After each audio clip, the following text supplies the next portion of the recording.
Welcome. Welcome.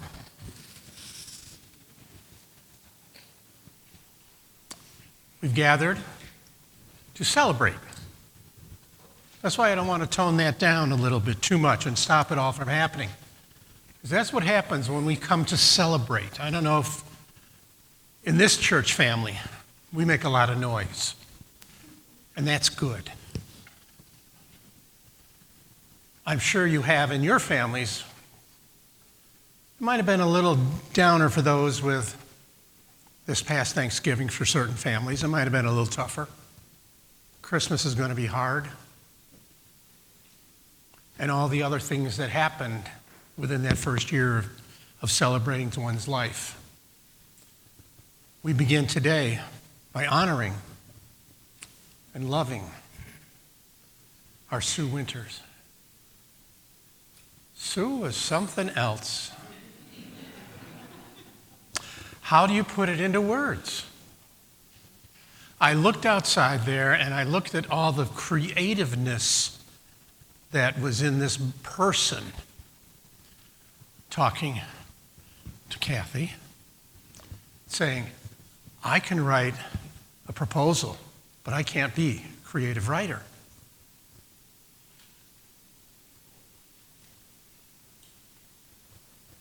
She was one who made her presence known, for sure. But she also let herself exude one thing, really, that I never really took a lot of, I never acknowledged it. The love that she shared to those that she came in contact with. And as you look around this room, well, that's a few people. Yeah. That's a lot of people. I was honored to be able to be ministered to from her as I tried to minister to her. We would have such a wonderful conversation in the hospital. That was most of the time where, recently, of course, that we spent. And she was very, very appreciative of my visit. And I'm like, it's just me. Yeah, I represent this church. But it's just me.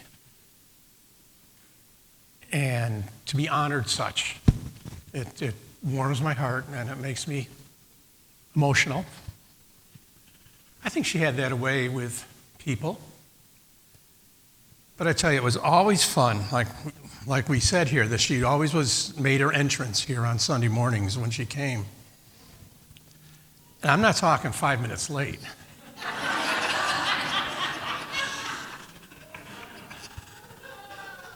I'm talking 15, okay? I'm in the middle of something and I got to stop.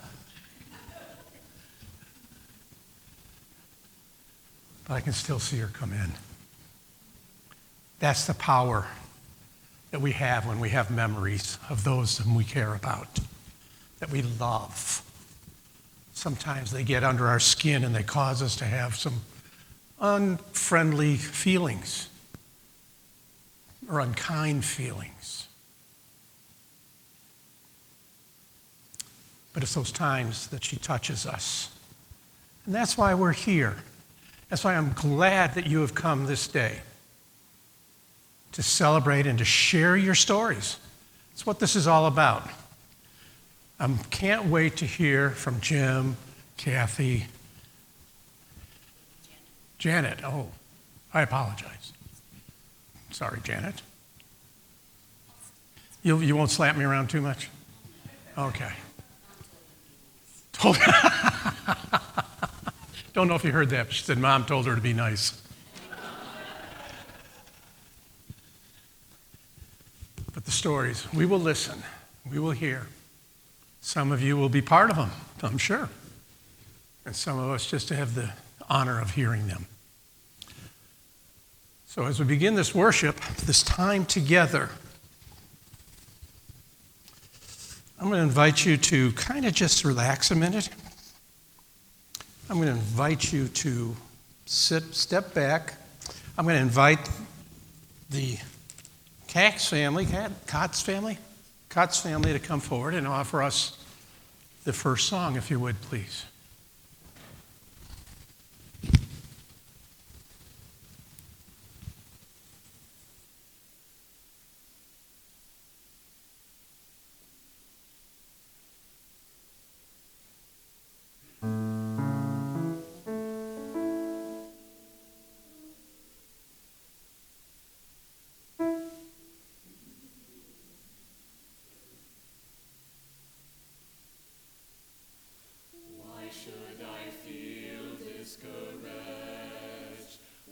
Should the shadows come? Why should my heart be lonely and long for heaven and home? When Jesus is my portion, a constant friend is he. His eye is on the sparrow, and I know he watches me. His eye is on the sparrow, and I know he watches me. I sing because I'm happy. I sing because I'm free. For his eye is on the sparrow, and I know he watches me. Whenever I am tempted, whenever clouds arise, when songs give place to sighing, when hope within me dies, I draw the closer to him. From care he sets me free. His eye is on the sparrow, and I know he watches me. His eye is on the sparrow, and I know he watches me. I sing because I'm happy. I sing because I'm free. For his eye is on the sparrow, and I know he watches me. I sing because I'm happy. I sing because I'm free. For his eye is on the sparrow, and I know he watches me.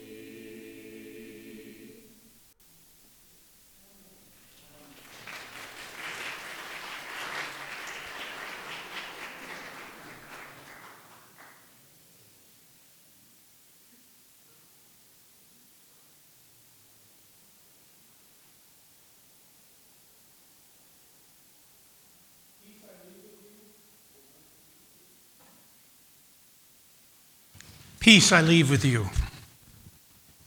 My peace I give to you. I do not give to you as the world gives. Do not let your hearts be troubled, and do not let them be afraid.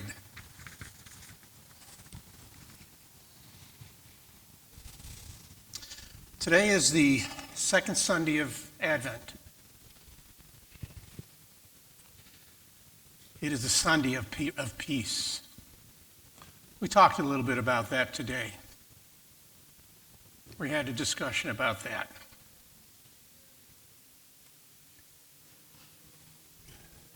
Peace is interesting because it's all something we want to have and we want to feel it and we want to make sure it is and we want to live in a peaceful world. But how do we get there? I want you to take a look when you leave here, all of you. Go through that door, not straight into there when we have our reception. I want you to look at all the stuff, all of those creative things. I don't know what they all are. I know there's There's a quilt out there, and I know there's pictures. I know that there's been paintings. Stop. Second. Feel it. Let it enter you. That's peace. The peace that someone has given to you, that God has given to you through someone else. Because you will find that you are just overwhelmed with what it is that is all represents. A lifetime.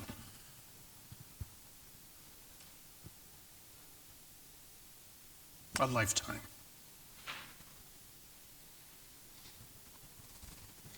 The scripture that was read is used always at funerals because it talks about someone who is leaving, and that, of course, was Jesus, going into Jerusalem to meet his fate, to become the risen Savior and all that good stuff. But it refers to us too, and how we look at those loved ones around us. Because we all know that death is around us all the time. And I noticed something from my friend Mark here. I see somebody else in the back that Sue found very important. And that is, don't look at this death thing as something dark and dreary, but look at life with rose-colored glasses. That is the statement that we need to take with us, to know that to live life and look at it through rose-colored glasses, because I know Sue's life was not easy in those last few years. Not at all. In and out of hospitals, all the suffering that she went through, I saw it. I felt it. And what I saw when she was here was a smile on her face and just the joy of being here.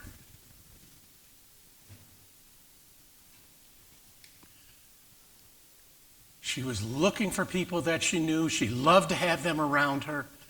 You, this family. I know that it couldn't have been perfect, because there's no way that we live that life where things are just going to be just right. I know that we're going to hear some stories. I hope, I'm praying. Oh gosh, I'm praying. I want to hear some good stories about Sue.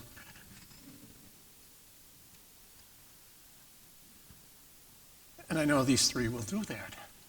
And I know you've got all of yours as well.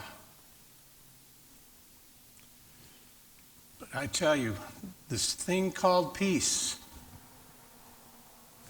this thing that we want to share and want to make sure that we can walk into this world and just know that we are going to be taken care of and we're going to love one another and we're going to have such a good time, we'll show it today. When we walk out of these doors and look around and be thankful. Thankful for a life well lived, well loved, that we've all been able to experience and be touched by. Praise be to our God for allowing us to have this opportunity to share in this thing called life with Sue and Al. I'm going to invite family, if you are so willing to come forward and share your thoughts, your love.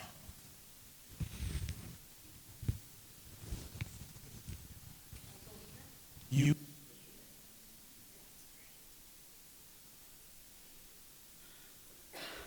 So I think most of you probably know me. I'm Sue's daughter, Janet.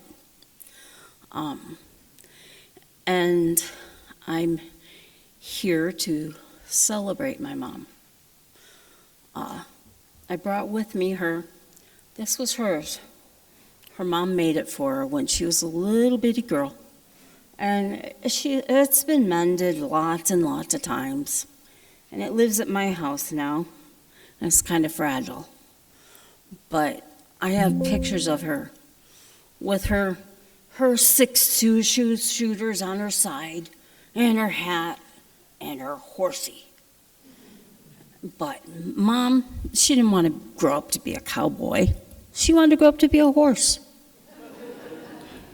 Go figure. That was my mom, you know. So, you know, I jokingly said, you know, Mom told me to be nice. And she did. She told me all the time, Janet, be nice. Choose to be nice. Okay. So Mom, she never knew a stranger. She, you know, she used to go to rabbit shows with me. And, you know, she'd make friends at rabbit shows. And she'd make friends with people I didn't know. I'm like, I've got the rabbits and I don't even know them. But she would make friends. And, but we were going up to a rabbit show in Wisconsin. And we stopped at a gas station, in the middle of pretty much nowhere. And I went into the gas station to go to the bathroom and stuff, and Mom was pumping the gas. I came out, and we got in the car. And when we got in the car, she was telling me about the guy on the other side of the pump that had gotten gas. And she knew his name and where he worked and how many kids he had and all sorts of stuff. And, you know, it only took her 5 minutes to get all of his life story out of him. Like, my gosh, she's got the touch. So that was my mom. And Mom did, she was usually happy. She had her times when she was sad, but she didn't, she chose not to carry that with her in her life. So she did have rose-colored glasses. And sometimes, you know, when I had picked her up from, I can't remember if we'd gone to a doctor appointment or what, but we were coming home, and she's going on about the sunset. I'm like, yeah, it's a nice sunset, you know, okay. And she's just going on and on about the color. And I looked at her and I said, Mom, I said, you got your sunglasses on. And she was like, I do. And she took them off and she looked and she put them back on. She said, I like it better this way. Well, you know, she had rose-colored sunglasses. Dang. Who would have known? She also one time she was driving, and it was kind of scary. She was driving and we were coming home from O'Hare, so it was a long time ago. And she said, I don't know, she said, my right eye, just it's getting worse, I think. I think it's getting worse. My left eye's okay, but I put on my glasses and my right eye is just getting worse. And I looked over at her and I said, Mom, I said, have you looked at your glasses? What do you mean? And I went and I poked, and she didn't have a lens in the right side. We laughed. Oh my gosh, I would laugh so hard with her that, I mean, the tears would run down my face and my sides would ache, because that was who she was. She had a sense of humor, and it never stopped. And my husband, I think right now, you know, I find myself asking her a lot. Something that my husband used to ask her all the time is, what color are the tulips? Because it was like Mom was always in the tulip field, you know, dancing around. And so he'd ask her, what color are the tulips today? And I ask her that now. It's like, what color are the tulips up there today? because I can picture her with her loved ones dancing in the tulips. So, what color are the tulips? So I have tons of memories of my mom. You know, of course, being her daughter, I do have some negative memories. You know, mothers and daughters always do, I think. Probably mothers and sons. I don't know, but I'm not a son. But she gave me this book, and I'm going to read it to you. It's not long. It's called On the Night You Were Born. And she put it, you know, she wrote in it, "You were a dream of my soul, Mom." And it starts out, "For you are fearfully and wonderfully made." Psalms 139.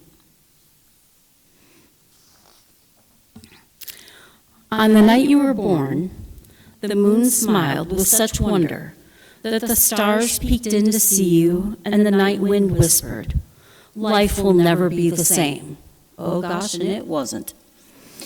Because there had never been anyone like you ever in the world, and there never will be. So enchanted with you were the wind and the rain, that they whisper the sound of your wonderful name. The sound of your name is a magical one. Let's say it out loud before we go on. Susan, Janet, Susie, Sue. All of those.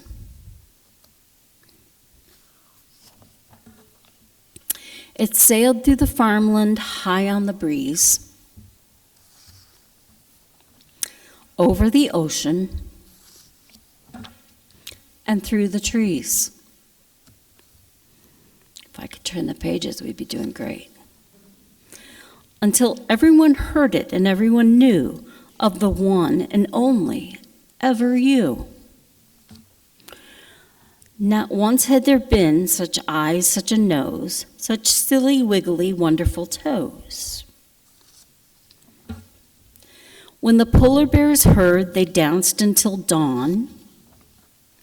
From faraway places, the geese flew home.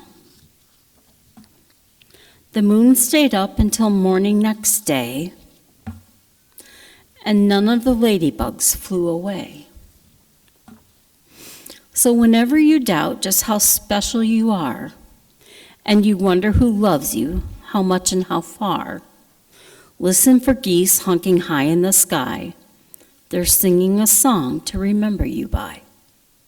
Or notice the bears asleep at the zoo. It's because they've been dancing all night for you. Or drift off to sleep to the sound of the wind. Listen closely, it's whispering your name again. If the moon stays up until morning one day, or a ladybug lands and decides to stay, or a little bird sits at your window a while, it's because they're all hoping to see you smile. For never before in story or rhyme, not even once upon a time, has the world ever known you, my friend, and it never will, not ever again. I'm going to end on that page. There was only one her. There was only one Susan Janet Snook. And she was loved. She was loved by everyone. And I see it in all the people that came out here for her today. And so I just, I think about what to take with me. And it's find the joy in life, and remember to be kind. Be nice. And it's like it echoes in my head because, I can be a bit of a dragon or a lioness. I really can, but most of the time you get further with being kind. And that's what Mom wanted us to know. So, thank you.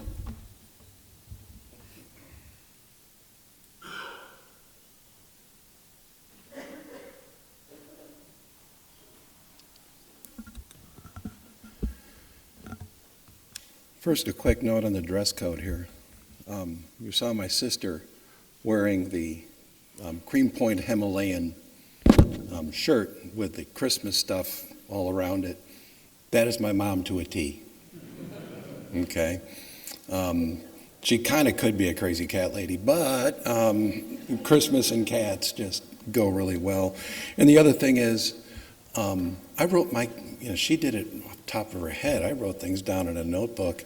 And this is a notebook that I found at Mom's place. And she kept volumes and volumes of her thoughts, okay? This one was blank. And so I'm like, perfect, I'll use this thing. So anyway, thank you for coming. It's really, my mom touched a lot of lives. The thing is that I wasn't supposed to call her mom after a certain age. She got mad at me. And one day, I think I was probably a junior in high school, so probably about 17 years old, my mom took me shopping to Kmart. I don't know what we were shopping for, but we're walking down the aisle, and I'm talking, and she turns to me, and she goes, "Will you please stop calling me Mom in public?"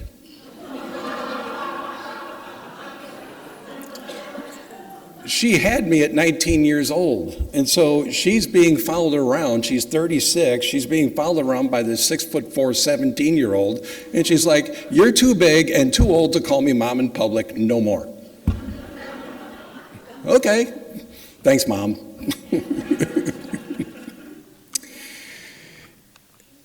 But you add to that, a couple years earlier, and Janet knows what's coming probably, we're on our way to Fox Valley Mall and to go shopping again. I probably should have just avoided shopping with my mom.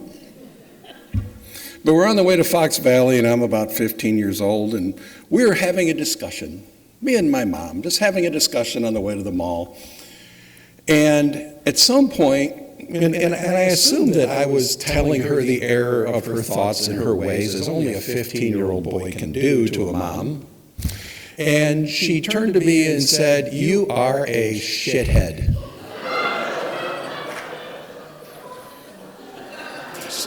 She's like, you keep pushing my buttons. And as a 15-year-old, I'm like, buttons? What buttons? And how can I push them some more?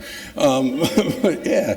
So at this point, just to have my life straight, right, I can't call her mom, and I'm a shithead. All right, great, Mom. But the thing is, the name game was about to change forever. Little did she know. Because most of you know my mom as Sue, Susan, Susie, Susie Q, Dear, Aunt, Grandma Sue, Mama Sue, whatever you called her, right? You're all wrong. Her real name is a bit different. Because one day I was on the phone with a friend of mine, and we were talking about my mom, and I don't know what I was saying, but she said, "Your mom's a goddess." Goddess? I said, "No, she's more like a squirrel, to be honest with you." And, if you know my mom, she had just a bit of ADD there in the personality. But right there, about 40 or so years ago, she was renamed the Squirrel Goddess. Or as we got older, just the Great Goddess, or the Great Squirrel, or just Squirrel, I'd call her. But why a squirrel instead of some other lovely woodland creature? Did you ever listen to the woman? She would, it snowed last night? Holy cow, that's a lot of snow. She would get distracted. "Hey, Janet, what time's dinner tonight? Do you know?" by every shining bunny, hey, Pandy, Putty, come over here, that ever crossed her path. Okay? And so I suppose she could have been called the shiny bunny goddess, but I don't know, squirrel just sounds better. So she became my squirrel goddess. And by now my mom is up there, the squirrel goddess. She's laughing and shaking her head at me, and instead of calling me a shithead, she did mature a bit and kind of mellow. She's probably calling me a stinker. That's okay. I can deal with that. But anyway, lately, as many of you know, as she weakened physically and mentally, she would sometimes get sad. She would sometimes become frustrated or just generally upset, right? And I'd be on the phone with her because I live in Springfield, Missouri, or I'd be visiting. And I'd say, Mom, I remember who you are.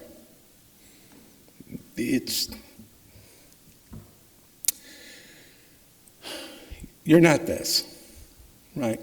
I mean, you're here, but you're not this. And so, what did I mean by that? Let me explain my mom through some of her favorite things, okay? Her most favorite thing was talking to people, that communication. Many of you know that. And many of you were probably asked to tell you her story, right? You'd sit down, and I know my kids have heard this probably, and probably other kids. Tell me your story. And she was genuinely interested in your story. She would listen and she would remember. And in the future, when you talk to her again, she would ask you questions about your story. How's this going? How's that going? I don't know how she kept it all straight in her mind, all these people, because like Janet said, she met a person at a gas pump and found out their story. But she's spending half hour, hours at a time listening to people, and she's keeping it straight, and she really did care. Her interest was genuine, and people knew that. The communication sometimes took the form of advice. My kids are familiar with this. My sister's shaking her head. She knows all about this. But let me give you a piece of advice that she gave me at one point in my life. Because, trust me, I got it all through life. But at one point, after my first semester at Northern Illinois University, I was doing my best Animal House impersonation. I was John Belushi's Bluto from Animal House, okay, that first semester. I wind up on academic probation, and I go home to spend my Christmas break there, and let's just say there was a bit of disappointment in the air. So I get back to Northern Illinois, and a letter arrives early in the semester. And my mom, as only she could write it, and I wish I'd saved this letter, but she said, Jim, you can spend the rest of your life flopping around on the ground with the turkeys, or you can choose to soar with the eagles. The choice is yours. And I can't say that completely changed my life and led me to become a faculty member in political science.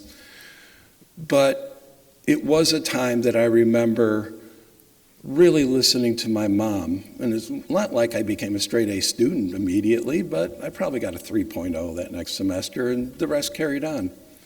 But the point is, I remember that letter.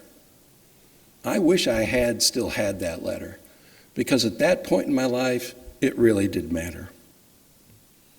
Another thing she loved, and this has already been talked about a bit, she loved creating art. She was constantly doing those things, and mostly through painting, right? Sometimes through whistling. My kids can talk about that later. But mostly through painting.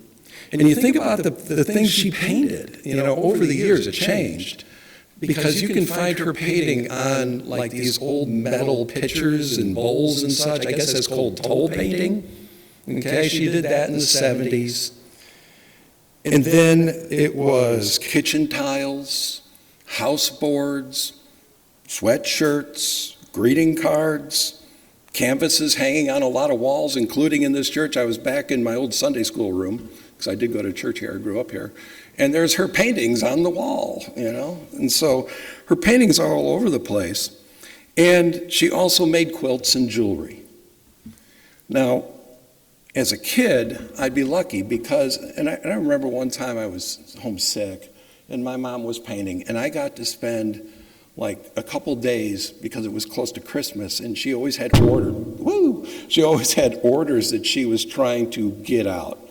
And so I had her undivided attention for those days. And I can still remember that. I was probably, 10, 12 years old, something like that.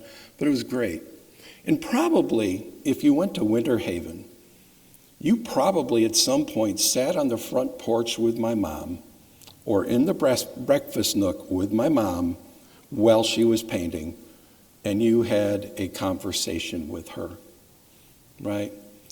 At that point, I guarantee you, my mom was on cloud nine. She was painting and talking to one of her friends. She also loved animals, both pets and the wild variety. Sometimes I did jokingly call her the crazy cat lady because she always had at least 3 cats hanging around the house. My mom would be having a conversation with me, talking to her cats, Missy or Yoda or Pandy or whatever, while she's talking to me. So remember the ADD thing, right?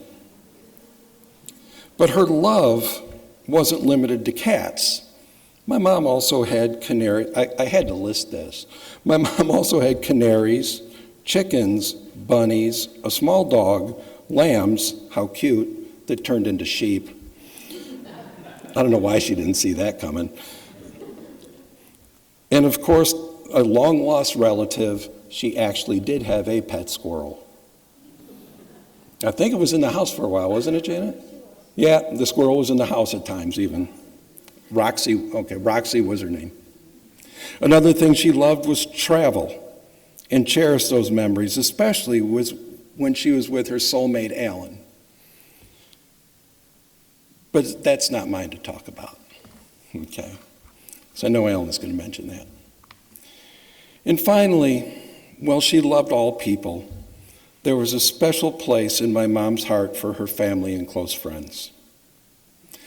Mom became the matriarch of our family before my grandmother passed, before Grandma Snook passed, Mama Snook. And when you think of my mom, a lot of times I think of the big events that she used to have at Winter Haven. She would have 4th of July's parties, whatever. There were Sweet 16 birthday parties for every grandkid. You had a Sweet 16 birthday party, and her and sometimes my Aunt Judy would put together a scrapbook for each one of these kids on their Sweet 16.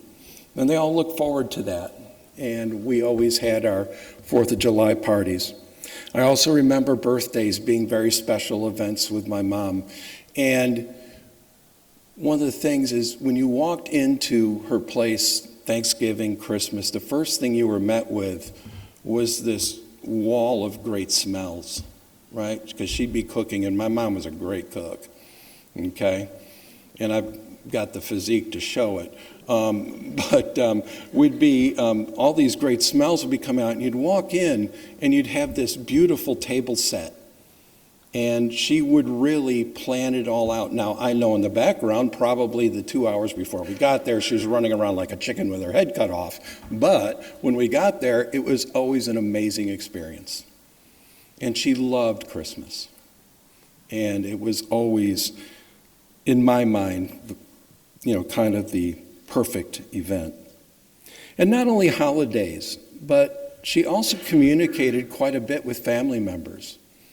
I know that she wrote letters to nieces, and she would talk in probably letters to grandkids, and she'd talk to them, and she was a communicator. And if I wanted to know what was going on in the family, there was one-stop shopping there, man. Just talk to Mom. She would let me know. If I had no clue, she would be the one. But then when you get down to the individual in the family, she always asked me about those grandkids. How are they doing? And she'd go down the list. And sometimes, I'd be like, okay, I've got to go down the list again. But, she was very, very, even if I talked to her last week, she'd want to know again. But that was okay because that's what she really cared about. It was especially true, that love for family, for really the love of her life, my stepdad, Alan, who became my dad. And I know that throughout her life, and she told me this quite often, that he was her rock, and he just adored Alan, loved him and adored him. And she was also my rock when things went wrong. He was her rock, but she was mine. I remember, and this is what I'll conclude with, as a kid, she'd always tell me, this too shall pass. That was what my mom always said, and I think that's why she was able to deal with her sicknesses toward the end. This too shall pass, one way or another. And I remember at one point, it was right after high school, I had a breakup with a girlfriend who I thought was the end of the world, but the next day it was okay, probably. But I had this breakup with a girlfriend, and I remember laying on the couch and with my head in her lap, and she'd be rubbing my head, rubbing my hair. And I'd be talking to her, and she'd be telling me how much she loved me and saying, this too shall pass. She was my rock. And I just want to say one more time, thank you, Mom.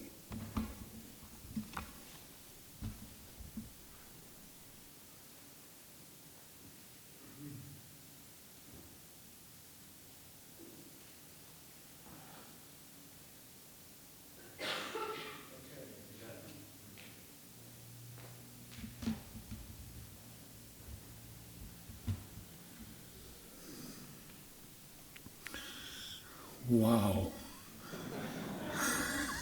Wow. Thank you, thank you, thank you.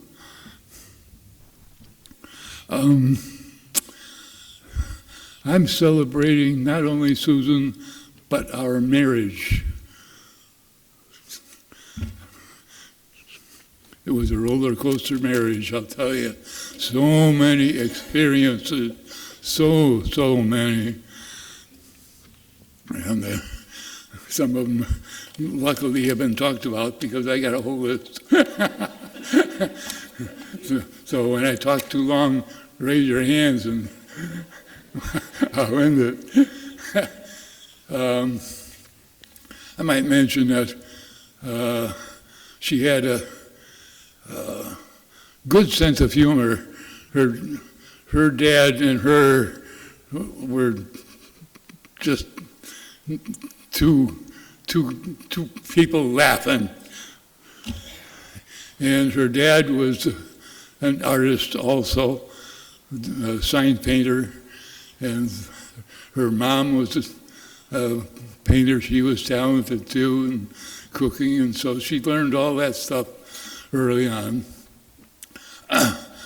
Her job in her younger years was respiratory tech. And she would have to, deal with patients and calm them down. And she got their stories too, I'm sure. And if she had a spare, a slack evening, she would go up to the maternity ward and take care of little crying babies. That was her. Let's see. Where do I want to go?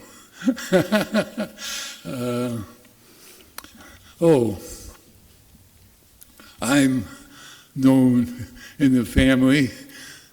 Steve here gave me the Indian name, doesn't talk much.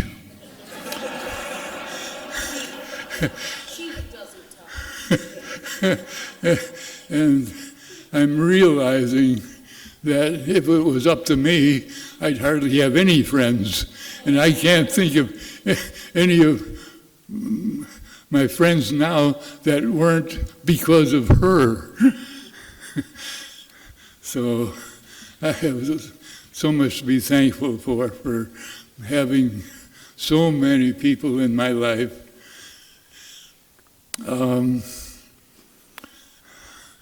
Let's see. She took care of my social life, okay. Vacations. One of the first things she did was, I worked at Argonne National Lab.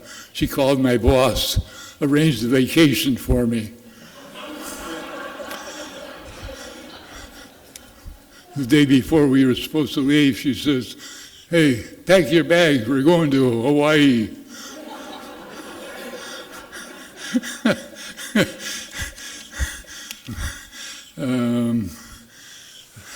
But she arranged a lot of vacations. She arranged all of them really, with Pat Herman, some of you know, was organizing one for Alaskan cruise. I went on the Alaskan cruise. She arranged with her sister's family with a Mediterranean cruise. We spent a month in England and taking her mother along, and she drove and I was trying to navigate. Doing those circles is kind of crazy over there. You never know which exit to take. But anyway, we ended up, pushing her mother up the hills and all that with a wheelchair and all that. That was another great experience. She arranged a trip to Paris. One curious thing. WTTW was having a fundraiser with Rick Steves. And the prize was going to be a vacation to Europe, some European city, whatever, one of 5, whatever. And she says, "We ought to donate." And what are your chances, Well, the drawing was going to be at 11:30. 11 o'clock came around. She says, "We got to do it." I said, "Okay, go ahead." So she calls up, donates the $75, whatever. And she tells the gal, "Give the ticket a little something extra so that we can win." 11:30 rolls around. Rick Steves pulls this wrinkled ticket out of the barrel and it reads, "Susan Winter." That's my Sue.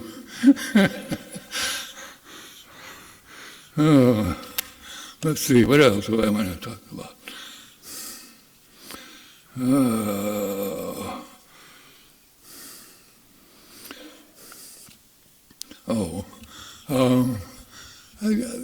Painting is still her main thing throughout her life. Even she had kidney failure, so she had to go to dialysis, and we finally got an ambulance service to take her to and from dialysis at Silver Cross, and that went on for a number of months, I don't know, 6 months or so.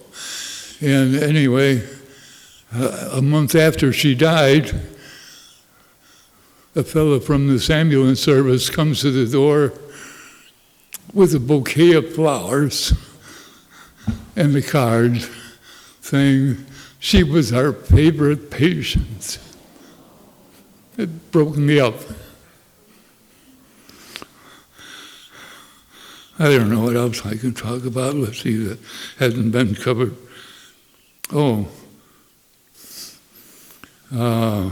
entrepreneurs. She was part of a antique shop in town. She had a candle shop in town, went to the merchandise mart to buy her products. And then, she found out she had an account with the Thai Corporation for Beanie Babies. You know about those. You could only order so many, but maybe 24 or so. And people were thinking these are going to be a great investment. And they came to our door and willing to pay $100 for a little Beanie Baby that she paid maybe $2 for. It was crazy. And then Susie Bastanchi, I don't know, she's in town here. When we were living at Winter Haven at that time. Winter Haven, I don't know, maybe you don't even know what Winter Haven is. We built a log house on Legion Lake on 7 acres there. So we had a big spread there. And, by the way, that just building that house got us a full page coverage on the Herald News. Anyway, Susie Bastanchi comes to her, and she had a shop in town too. She says, "Sue, we're going to have a craft show at your house at Christmas time." Okay. Wow. Okay. Not, do you think we ought to? No, we're going to do this. So Sue says, okay. So we made 100 signs to put on the street corners from all over Plainfield and up to up near the St. Joe's Hospital and all that. And so we had a number of crafters come in, and Susie Bastanchi would display them all over the house the way she wanted to display them. And it worked out pretty well. Did it again the next year, got better. Next year, it got better yet. The 7th year was our last year doing it. But we had 40 crafters bringing their stuff. Susie Bastanchi decorating the house with all this. We had people come in through the garage. We had a forest of Christmas trees in the garage. We had more Christmas trees in the house. People were lined up outside the door, waiting to get in, and served them cider and cookies. And people would come in, and they didn't even realize they were in a garage.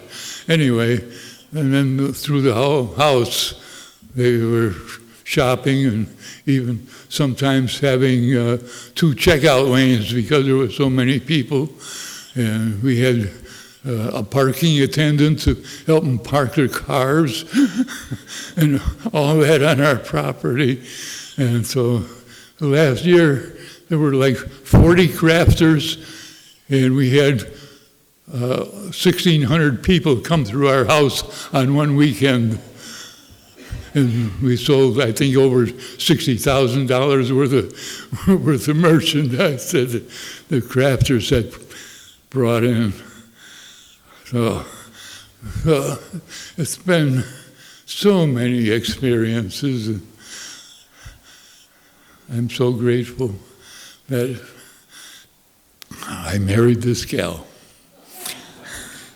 I think that's, thank you. And can you imagine marrying into this family where Jim's kids, all 4 of them, sing like that? Thank you.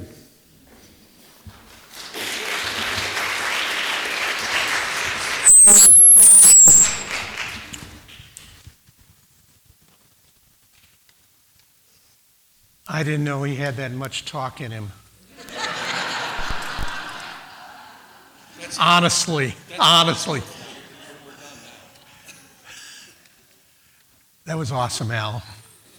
That was awesome, Alan. Absolutely the best. I'm going to invite you guys to sing again, if you would, please.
Springing fresh from the word, sweet the rain's new fall, sunlit from heaven, like the first dew fall on the first grass. Praise for the sweetness of the wet garden, sprung in completeness where his feet pass. Mine is the sunlight, mine is the morning, born of the one light, Eden saw play. Praise with elation, praise every morning, God's recreation of the new day.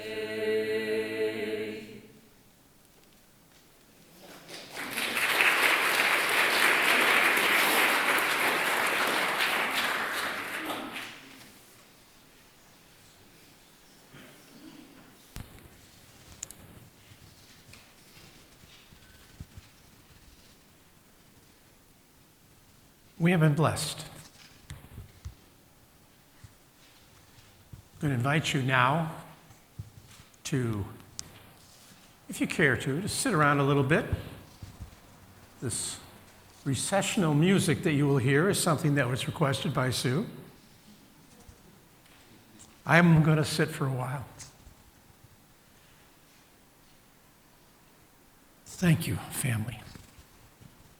Thank you for allowing me to be part of this. I am honored and thrilled.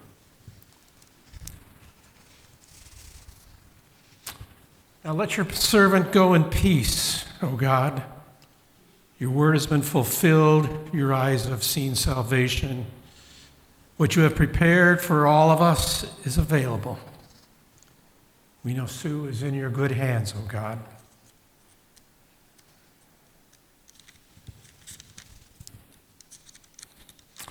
And the benediction is, may God bless you and keep you, and may God's face shine upon you and give you peace.